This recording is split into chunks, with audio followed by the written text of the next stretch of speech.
Hi, my name is Brett Geshros, and I am here with Faces of Compassion blog show, and I have our guest, Will Zecco, with Southwest Institute of Healing Arts. And Will, I'm so glad that you're on our show today, and tell our viewers exactly what you do as an instructor at Southwest Institute of Healing Arts.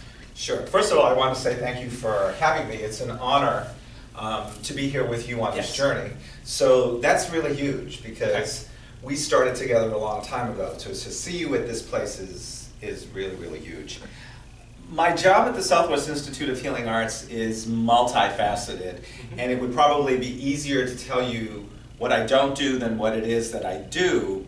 However, there's some main components of what it is, and the first thing is I'm the manager of the Entrepreneurial Support Success Center here at the school. It's an on-campus, I guess you'd call it a work lab. We have 5 computers here at the school where students are actually able to come in, and it is my job to support them, help them build and grow their businesses. Anything from website building to LLC, talking about marketing, all of those kinds of things to get the foundational pieces into place to build and grow a business. So that's my main piece.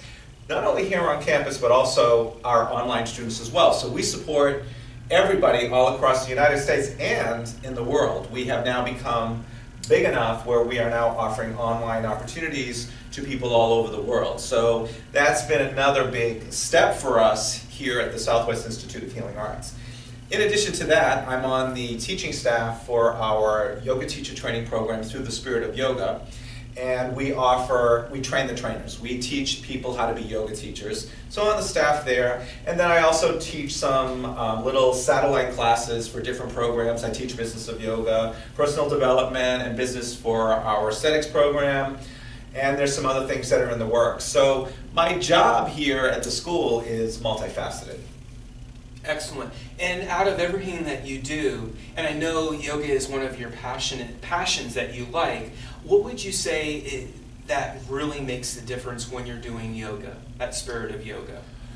Well, that's kind of a, I guess I don't really know how to answer that question. I mean, for me, yoga was a big transformational journey for me. Excellent. When I started in the yoga teacher training program, it wasn't to become a yoga teacher. Oh, okay. I took the 200-hour teacher training program because part of my job in the Success Center was I had to interact with yoga teachers who have now completed a program, and how are they going to be successful. My journey into yoga prior to that had been very up and down. I didn't have some good experiences with it. So for me, I figured if I have to help people be successful, then I need to know a little bit about yoga. Yes. What I was not anticipating was that in the process of this journey, that I would resonate as much as I do with yoga. Yes. And how much yoga has changed me as a person, has grounded me, and I really have a passion for teaching yoga. I love to teach yoga. So if I could make a living at it full-time, that's probably what I would do. Okay. But I find that the yoga, now that I teach here at the school, is a really good balance. It gives me an opportunity to balance out what I do here and what I teach, and it also takes me outside of the school arena. It gives me an opportunity to go out and share with other people outside of this. You know, we get kind of in a bubble here at Sweeha. Yeah, and, that's true. You know, everybody's just, you're here, you're here, you're here, you're here. So it's nice to go out and be able to share things with other people. Right. So, out of what you said, and I thought it was really interesting that you had experiences when you were doing yoga, it didn't work out, but being here and teaching in the Success Center and working with other yoga teachers and instructors, you continue to keep doing it so you could teach them in turn, and you found your passion and overcame some things that maybe weren't so positive in the beginning. What could you say to the listeners out there, or even students that might be watching this? What is it that they need to do in order to be successful? Well, the first thing... As Not to interrupt, as like being a coach and a mentor yourself and working with other students, what do you specifically think that happens that keeps them from moving forward? Well, I think the first thing that I experience when people come to me, when the students come to me, either they've completed their program. I mean, I have students that are coming to me now that have graduated from our program, 5, 6, 7. I was talking to a woman on the phone today, 8 years ago, graduated from our life coaching program and had done nothing with it and was now stepping into it. But the common thread between every single person that comes into the Success Center, yes, whether it's a yoga teacher, whether it's a Reiki practitioner, whether it's a massage therapist, whether it's an esthetician, whether it's a spiritual coach, whether it's a life coach, hypnotherapist, whatever it is, yes, there's the same element, and that's fear. Everybody gets scared. Yeah. And that's normal.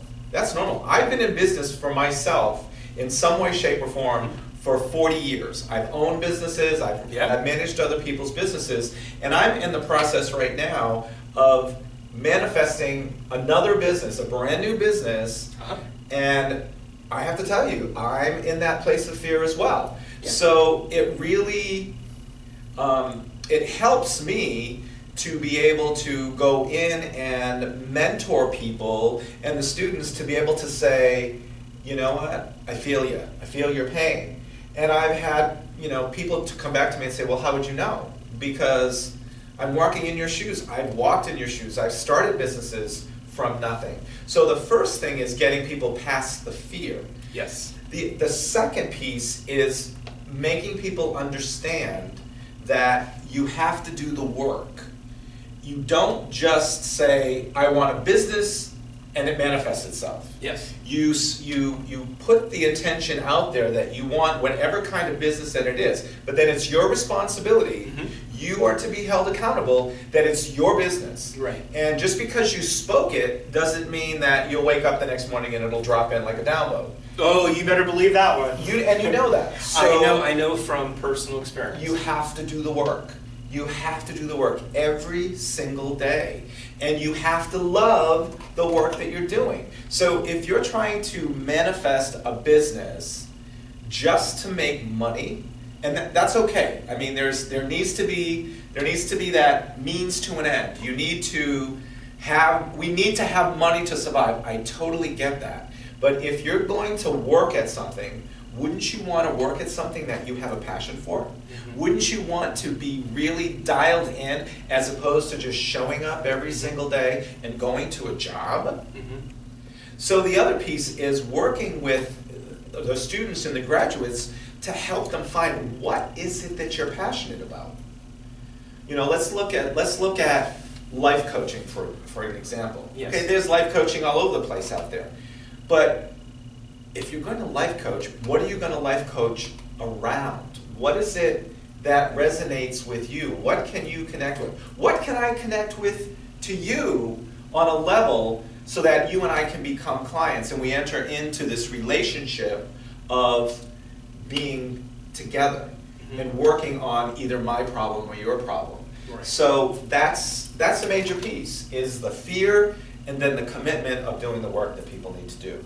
I think that you touched on something that's really important, is that you realize that you just can't come here to school and expect to be successful. You nailed it. You have to have coaches, you have to have accountability, and you have to have people that are willing to sacrifice some time to show you how to do it and be relatable, and knowing that you're going to make mistakes. You don't have to figure this all out. You don't have to try to do this yourself. You don't have to procrastinate, and you can be vulnerable.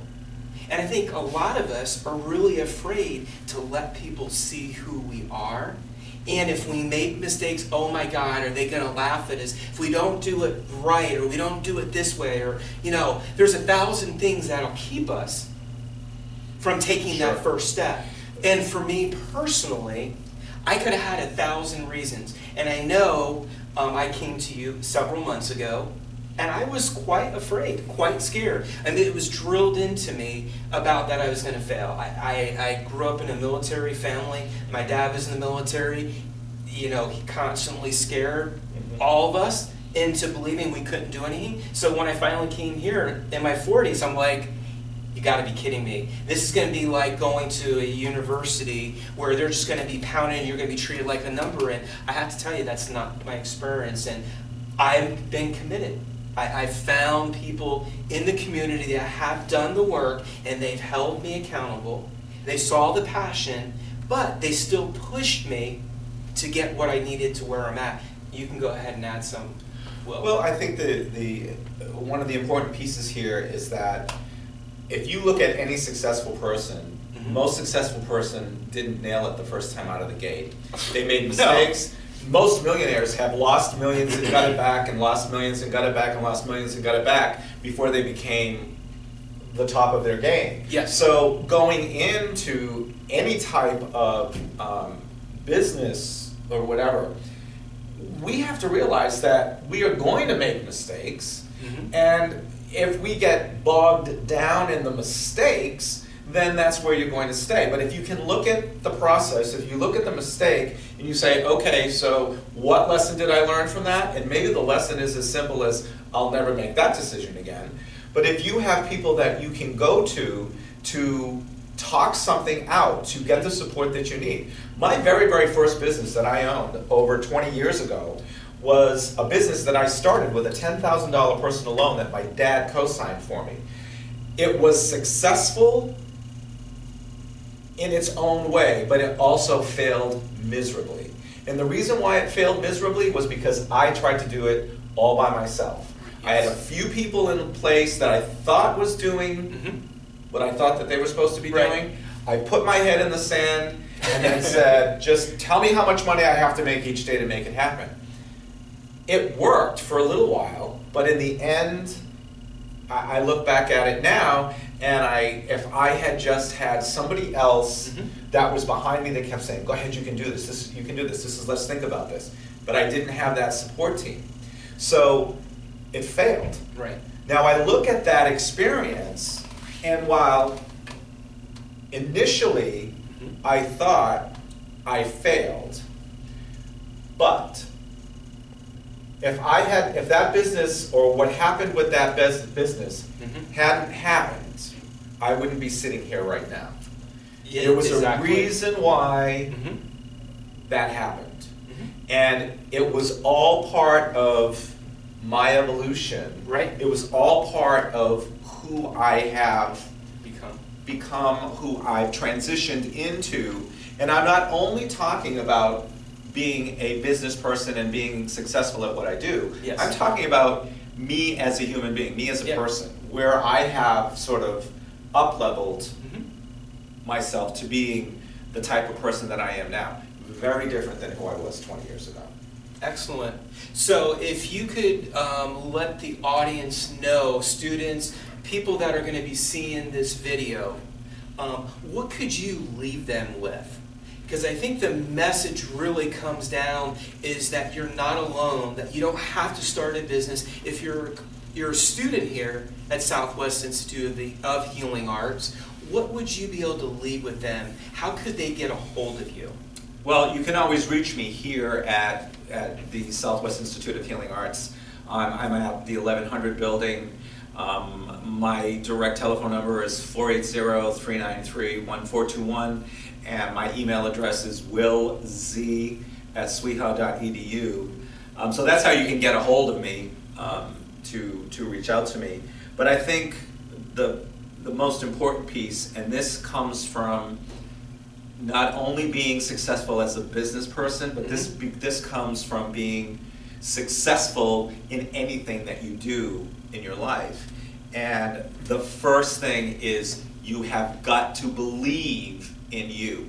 If you don't believe in you, then nobody else is going to believe in you. Yep. And then show up, do the work, and get out of your own way. Yep. All right, well, Will, I want to thank you so much for being on my blog show, Faces of Compassion. And again, all my viewers, I'm glad that you could be with me and Will today. And you have yourself a wonderful day. Thank you.